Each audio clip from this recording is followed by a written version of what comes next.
ಈ ಮನೆ ಮದ್ದು ಅನ್ನೋದು ನಿರಂತರವಾದುದು. ಯಾಕೆ ಅಂತ ಹೇಳಿದ್ರೆ ಆಧುನಿಕವಾಗಿ ನಾವು ಎಷ್ಟೇ ಒಂದು ಔಷಧಿಗಳು ಅಥವಾ ಆಧುನಿಕವಾದಂತಹ ಒಂದು ತಂತ್ರಜ್ಞಾನ, ವಿಜ್ಞಾನ, ವೈದ್ಯಕೀಯ ಸೌಲಭ್ಯಗಳು ಅಗತ್ಯವಾದ್ರೂ ತತ್ಕ್ಷಣ ನಮಗೆ ಇದ್ಯಾವುದು ಲಭ್ಯವಾಗಲ್ಲ.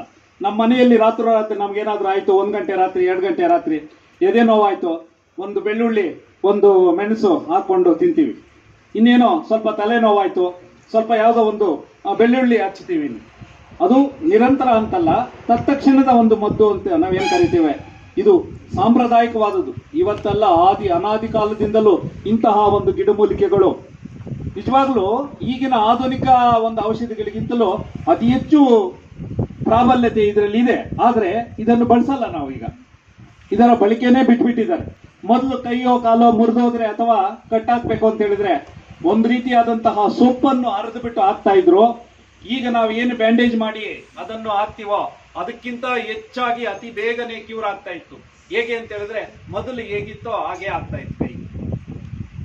ಈಗ ಔಷಧಿಗಳು ಅಥವಾ ಇಂಜೆಕ್ಷನ್ ಇದೆಲ್ಲ ಕೊಡ್ತಾರೆ. ಇದರಿಂದ ಏನಾಗ್ತದೆ ಅಂದ್ರೆ ಸಾಮಾನ್ಯವಾಗಿ ವಾಸಿ ಆಗ್ಬೋದು ಕಾಯಿಲೆ, ಆದ್ರೆ ಸೈಡ್ ಎಫೆಕ್ಟ್ಸ್ ಅಂತಾರೆ. ನನಗೆ ಅತಿ ಬೇಗ ತಲೆನೋವು ಹೋಯ್ತು, ಜ್ವರ ಹೋಯ್ತು, ಇನ್ನೊಂದು ಹೋಯ್ತು ಅಂತಾರೆ. ಯಾಕೆ ಗೊತ್ತಾ? ಆ ಮಾತ್ರೆಗಳಲ್ಲಿರುವಂತಹ ಪವರ್ ಇನ್ನೆಲ್ಲೋ ಇನ್ಯಾವ ಕಡೆನೋ ನಮ್ಮ ದೇಹಕ್ಕೆ ಇನ್ನೇನೋ ತಂದು ಒಡ್ಡಿರ್ತದೆ. ಅದಕ್ಕೆ ಕೆಲವರು ಹೇಳ್ತಾರೆ, ನಾ ಮಾತ್ರೆ ತಿಂದು ಏನ್ ಸಣ್ಣಕ್ಕೆ ಇದ್ದೆ ಅಂದ್ರೆ ಏನೋ ಡಾಕ್ಟರ್ ಮಾತ್ರೆ ಹೇಳ್ಬಿಟ್ರು, ಒಂದು 6 ತಿಂಗಳು ತಿನ್ನಕ್ಕೆ ನೋಡಪ್ಪ ಹಿಂಗಾಗೋದೆ ಅಂತ. ನಿಜಾನೇ. ಆದ್ರೆ ಇದರಲ್ಲಿ ಯಾವುದೇ ರೀತಿಯಾದಂತಹ ಒಂದು ಸೈಡ್ ಎಫೆಕ್ಟ್ಸ್ ಅಂತ ಹೇಳ್ತಾರೆ ನೋಡಿ, ಅದ್ಯಾವುದೂ ಇಲ್ಲ. ನಿರಂತರವಾಗಿ ಇದನ್ನು ಬಳಸ್ಬೋದು. ಸ್ವಲ್ಪ ತಿಳಿದಿರ್ಬೇಕು. ದೊಡ್ಡವ್ರ ಹತ್ರ ಇವಾಗ ಹೋಗ್ಲಿ ನೋಡಿ, ಏನೋ ಮಗು ಆಳ್ತಾ ಇದೆ, ಏನು ಹಾಸ್ಪಿಟ್ಲ್ಗೆ ಎತ್ಕೊಂಡು ಹೋಗ್ಬೇಕಾ, ಹೆಂಗೆ ಏನು ಅಂತ ಹೇಳಿ ಕೇಳಿದಾಗ ಆ ದೊಡ್ಡೋರು ಇರ್ತಾರಲ್ವಾ, ಅವ್ರು ಹೇಳ್ತಾರೆ. ಅವ್ರು ಡಾಕ್ಟರ್ ಅಲ್ಲ, ಆದ್ರೆ ಆ ಮಗುಗೆ ಏನಾಗಿದೆ ಅಂತೇಳಿ ಹೇಳ್ತಾರೆ.